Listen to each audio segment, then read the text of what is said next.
Let's go. All right. Questions for Aziz and Vic? I would never thought I would sing ski in the court. Oh my gosh. Chad, question? Aziz, I know it's been an emotional, couple weeks just going through this process. How good did it feel to be at that scorer's table and hear your name called and the fans kind of give you the ovation they did? I mean, I'm really grateful to be back. It was very long, like the summer, to really like working out, to really focus on the main thing, and yeah, I was keeping going, and with the help of the staff and like everybody, with my teammate too, like I'm just grateful to be back, and I'm really keep pushing. I know how we feel, and we got one guy like we fighting for, so like I'm just taking this moment very grateful. Yeah. Vic, you've been waiting for him. Yeah. So you could show us that you could shoot the three-pointer tonight. Is more of that to come? Were you mad? How mad were you missed the last one? Oh, very mad. I shouldn't take it. But yeah, like I was talking in the Big 12 media, when Aziz and Jamil will come back, they'll flatten the defense, so I'll be more open on a perimeter. And now it's just a matter of chemistry between us and playing together, because I also, it's funny, I haven't taken a two-point shot today and no free throw. So I have to still figure out how I can be present in the paint and put a pressure on the rim with Aziz. So just a matter of like playing together, keep it adding. So.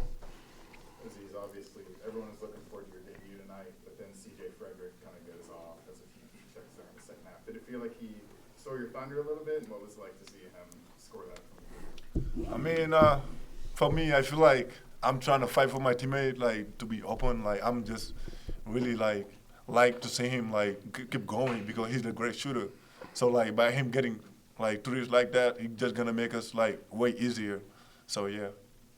Since we didn't get to talk to you on Monday, can you just take me back to the reaction you had on Monday when you were told, and then what are your discussions with Jamil since he's in the same predicament?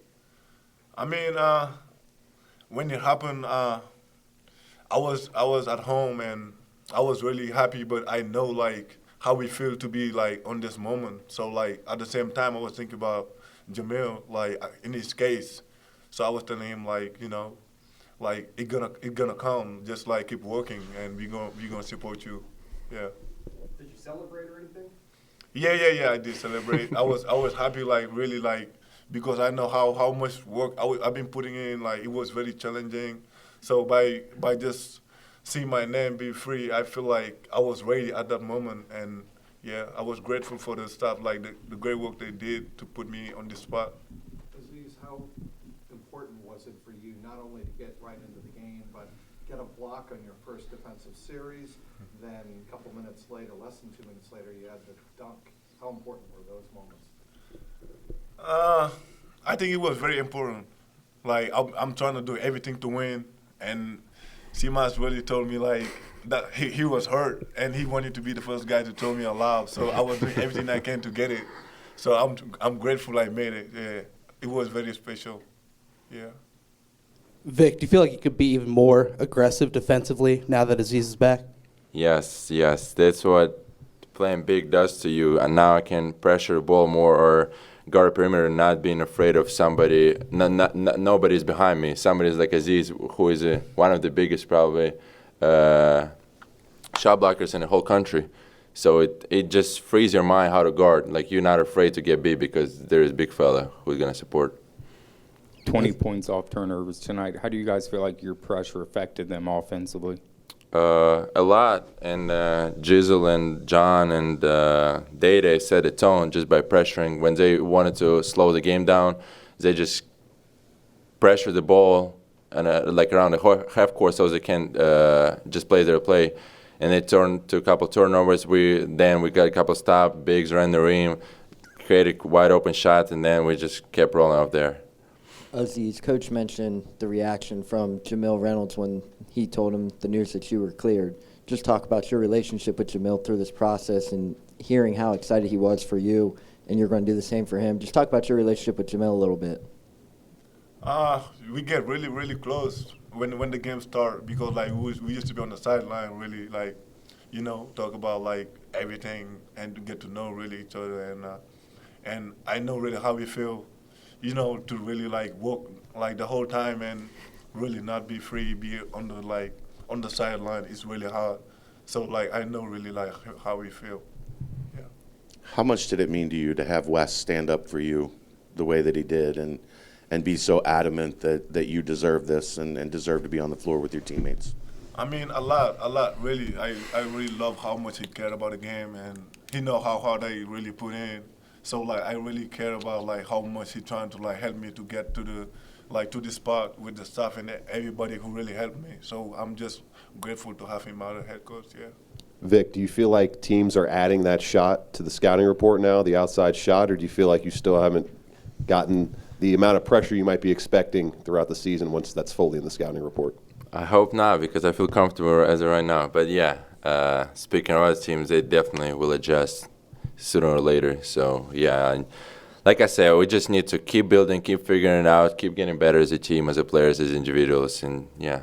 You guys both had the two best defensive ratings on the team tonight in your debut, Aziz. How great does that chemistry feel in terms of the passing off on defense, the ability to kind of know where each other is going to be and be able to kind of rhythmically pass off those defensive sets and protect the rim?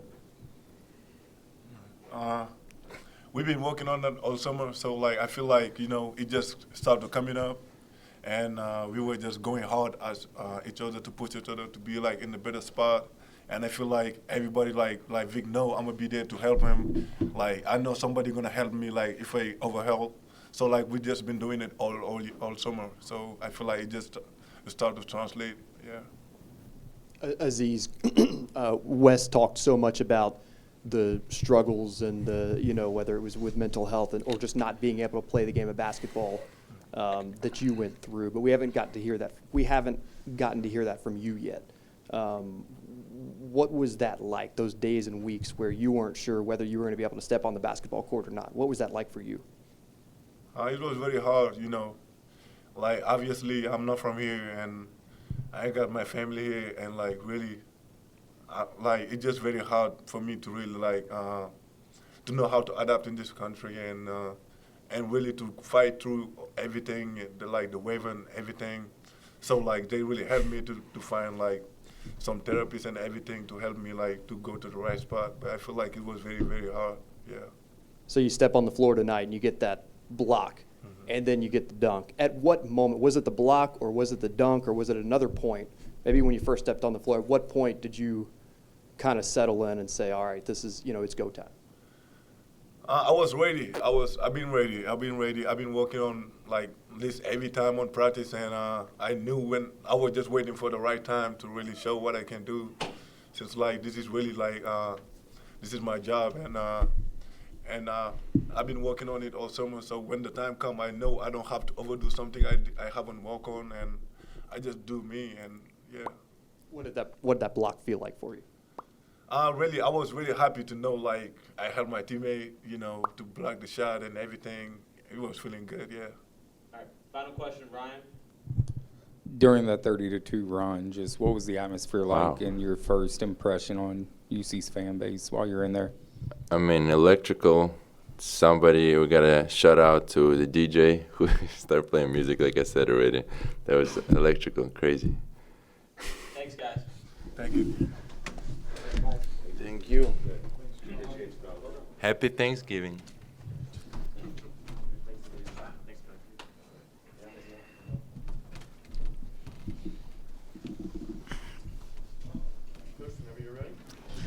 Well, first off, I think a lot of Damon Stoudemire, guys. I really do. I think I said that in here a couple days ago in a press conference, but I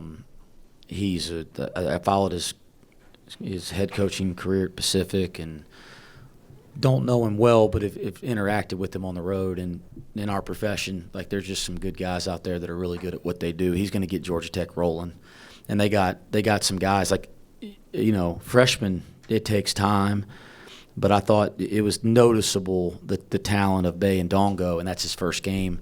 like they're going to end up having a good year because they got some guys and he can really coach and he's in year one, but he'll get Georgia Tech going.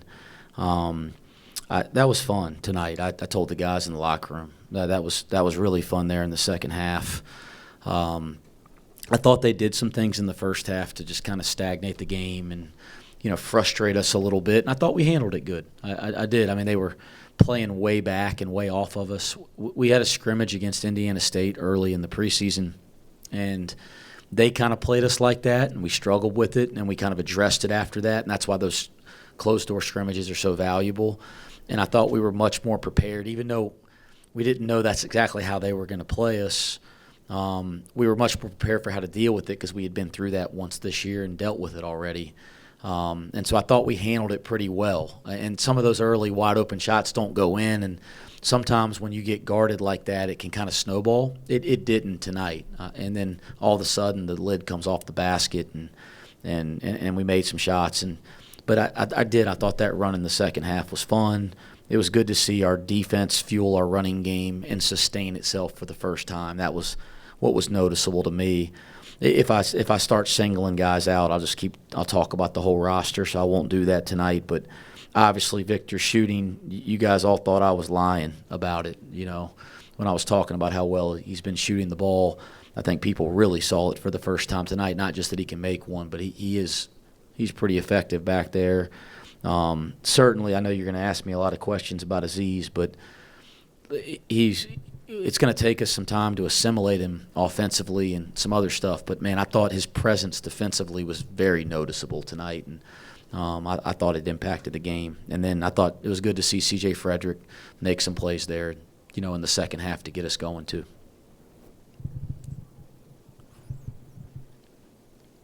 The energy when he came in. I know you've talked about kind of tempering expectations, but it's very obvious this fan base has gotten behind him. Was it pretty cool to see when you checked him in, the recognition that he got, and then he follows it up with a block and the lob?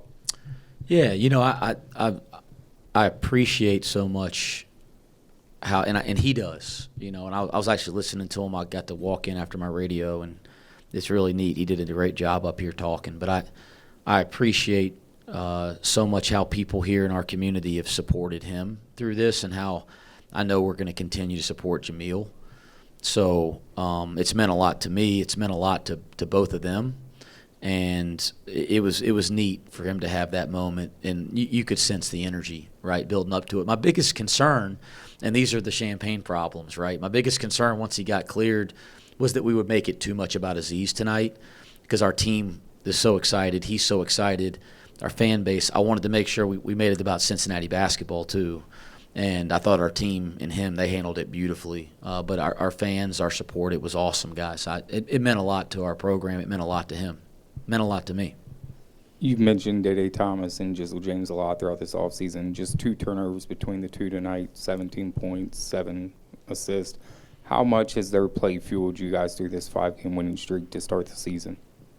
Yeah, I thought, and gosh, the two, that's how it is with point guards. The 2 turnovers, I can think of them pretty clearly right now. So you remember those. But I thought they were great. I thought Day to start the second half, among other guys, but Day and John defensively to start the second half set a tone. Odie, those 3 of them set a tone. And I thought they were. In the first half, I thought Jizzle's minutes really mattered. I thought we were at our best when he was in the game in the first half, and I thought that was Jizzle's best game as a Bearcat, best game in college so far. He's got a lot of great games ahead of him, but I thought he settled us down. He made some really nice plays in ball screens. He was solid defensively. I was pretty proud of him tonight. He did a nice job. What's it like as a coach watching a guy like CJ get hot like that, score on consecutive possessions? And do you remember Fifth Third Arena being that loud and into the game as that kind of sequence was? Yeah, again, that was fun. Our guys we talked about in the locker room after. It was fun. The second half was fun, guys, especially that first 12 minutes or 10 minutes. It was fun. Comparisons, I don't know, it's pretty loud for the crosstown shootout last year. We came back in the second half, even though we couldn't get over the hump. But it's this place when it's electric is as good as anywhere in the country. I've said it all along. We have to do our part to give people a reason to be like that, and we need we need this place to be like that all the time. That'll lift us, and hopefully we can give people a reason to be like that consistently. So, yeah, that was really neat, but we're going to need a lot of that this year, and hopefully we'll give you a reason to keep doing it. Wes, defense in the paint, perimeter shooting. Does a night like tonight give you as a coach a glimpse of your potential this year? You know, I think I said it to the guys in the locker room. I try not to play mind games with kids, right, or young people. I try to just be very honest with them. Like, and the first thing that I said to them is that should make you feel like you have a chance to be a really good basketball team because we put some things together tonight. And so I think, number one, get some confidence for that. And then number two, let's realize that we have a long way to go and we have a lot of room to improve. Let's enjoy this till midnight, and then we wake up tomorrow. Let's double down because we can get even better and better and better. And with what's ahead of us, we know there's going to be some really, really tough days and tough roads, and we're going to be competing against the best programs in the country. So I think let's understand and get some confidence from the things we did well, and then let's double down on the things that we've been working on to continue to improve. CMOS goes ball screen with Aziz for the lob, and then shortly after goes ball screen, and they go under, and he gets the open three. Is that the type of impact that Aziz can make because teams have to ultimately make a decision on what they're going to do with him, whether they're going to leave the shooter open or leave him open? Yes. I mean, I haven't even had a chance to really study the stat sheet, but Aziz is 3 for 4, 8 points. 9 rebounds is pretty good in 21 minutes, but he's 3 for 4 with 8 points, and that doesn't even begin to tell you what he probably did on offensive possessions, like how many baskets he accounted for, because of his role presence or because he's a really smart player and does his job well. And again, we're going to find ways to get him the ball more as we go. But yes, he has if you're trying to kind of make people understand it, Chad, which is what I think you're trying to say, it's like his impact on a possession is so much greater than a stat sheet. We learned that when we coached against him. So I understand being on the other side of it for sure. When you look at the two big lineup defensively with Vic and Aziz out there and Odie as well, those guys, all three, had the best defensive ratings on the team tonight.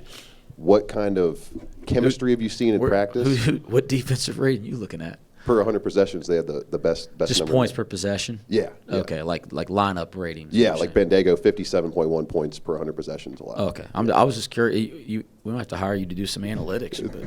I'm getting that information quicker than I am with my staff. But what kind of chemistry have those guys shown just in the ability to pass off on the defensive end, the ability to just kind of trust each other that somebody's going to be there to meet somebody at the rim if they're allowed to kind of roam a little bit more? Listen, guys, you guys start talking points per possession and all that kind of stuff with statistics. You guys are way ahead of the curve with anybody else in the media I've seen around basketball or college basketball. So we're doing good in the media here locally at Cincinnati. I'm impressed with that. I think when you have a front court with, versatility physically, and all three of those guys are physically versatile. They can guard different positions, and then they have athleticism and length, and then they're all experienced players. So, like, Odie, Vic, and Aziz are all experienced. They're not young. Like, you looked at Bandaogo tonight for Georgia Tech. He's going to be a really good player. Like, I was pretty impressed with him during the game, but he's a freshman. So, those three that on our team right now in the front court that played tonight, they have all the ability, but they also have experience. So, yeah, that's gonna really. It doesn't surprise me that our efficiency defensively with them in the game is at its best because, like when you put three guys with length, versatility, instincts, experience out there, it's going to impact possessions for sure. I'm not going to point out efficiency, but I'll point out turnovers. You guys forced 19.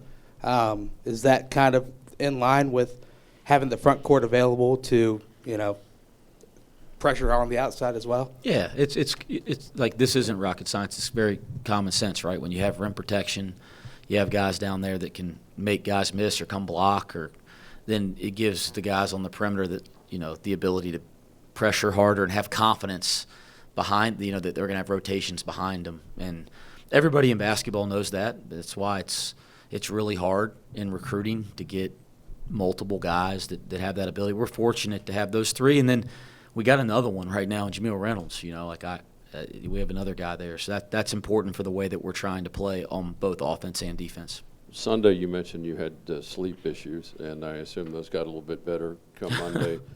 How about you and Aziz, and how much better will you sleep once you have Jamil? Because there's just so many weapons out there tonight that you saw. Yeah, well, coaches don't sleep during the year. I'm not alone. Every Division I coach in the country doesn't sleep as much during the season. But I am pleased, Scott. Like I'm pleased that he's out there. I'm pleased that he's not fighting this process. And I'm sure when you guys asked him a question, it's not just what he said. Genuinely, you can see how difficult it is when he answers the question. Like, it was heartbreaking as a coach. And again, we have another guy in the same situation in Jamil Reynolds. And you know, if we're going to use that analogy, I mean, I'll never sleep good during the season, but if we're going to use the analogy of sleeping good, like, I'm not sleeping good yet because we still got Jamil Reynolds, and I'm so pleased that Aziz is with us now and he's out there on the court, and I'm so pleased we're past that hurdle, but my heart still breaks for Jamil Reynolds, and we're not going to forget about that. You know, as I told Jamil today, we're not going anywhere. We're going to fight for him. The 30-2 run there in the second half, obviously it's an 8-point game at the half. What was Georgia Tech doing defensively that allowed you guys to get going and really open things up there in the second half? Well, I think, you know, again, they packed it in the first half. And we had some really good defensive possessions in the first half, but some of them ended in shot clock violations, so you don't get a chance to run, right? And then some of them we didn't finish the possession because we have a silly foul or you know, we don't box out and finish the possession with the defensive rebound, so you don't get to run. I thought in the second half we finished defensive possessions and they were live ball stops, meaning we get a turnover or we get a defensive rebound, and it fueled our running game. And then I'll have to look at the tape, but I had a feeling that, you know, as the second half kept going, our depth was a factor in the game. It was harder for them to keep getting back, and you saw the quality of shot in transition was really high. Dunks, wide open threes, things like that. Two more. I don't know if rewarding would be the right word, so by all means correct me if the verbiage is wrong on this, but how rewarding was it for you to be able to go over and tap Aziz on the arm and say, go in there, after everything that you all been through over the last, you know, weeks or months? Guys, it's the stuff in coaching that's fun, you know, moments like that for sure. I'm not somebody that's unaware of that or doesn't have soft spots for all that. It was pretty neat, and as you guys said here earlier, you know, to hear the reception for him, because there has been that support and he's felt that, but to hear it and feel it tonight was really special. And I think Aziz and our team would tell you it was special, and they'd tell you keep doing it because they liked it, you know. So keep coming out here and cheering for us because it does impact us. I think I saw you jumped up to 35 in Ken Palm after tonight, and you're. We got more analytical guys in the media in Cincinnati than anywhere in the country. I kind of like it. That's good. I think you're still 7th in the Big 12 at 35. How important is it to play? You're talking about the overall Ken Palm rating? Yeah, overall Ken Palm rating. I just sit here and think about my college coach, Roy Williams, and if you'd asked him a question in a press conference about Ken Palm, he wouldn't know what Ken Palm was. And he was a pretty damn good coach. So I do know what Ken Palm is. We do look at it. But, it's too early. If you want to know the truth, and you guys know I'm pretty wide open, the truth about Ken Palm is, and Mike Roberts was so good with this, he said don't look at it till you played 9 or 10 games because there's not enough data yet. So where we are, where everybody else is, I don't know. I'll look at it as we get closer to the end of non-conference, and it gives us a better data. But as you said, and I think this was your point, Chad, you know, you get to a high place in some kind of national ranking, and you look up, and it ain't high in the Big 12. And I think that shows you what's ahead, and that's why that I do want kids to enjoy moments and have fun. They work really hard. But when we wake up tomorrow, we're not sitting here going we're a good team or anything. We got a lot of work to do for where we're going. The point being, playing a team like Georgia Tech, high major talent, how important is that as you go through the non-conference, as you prepare for the Big 12? Really important. It's really important to, you know, these games against the top-tier teams. It's really important because that's what every night in the Big 12 is, and it's on the road and in hostile environments. Thanks, Coach. Thanks, guys. Appreciate you. Thanks, guys. I knew where you were.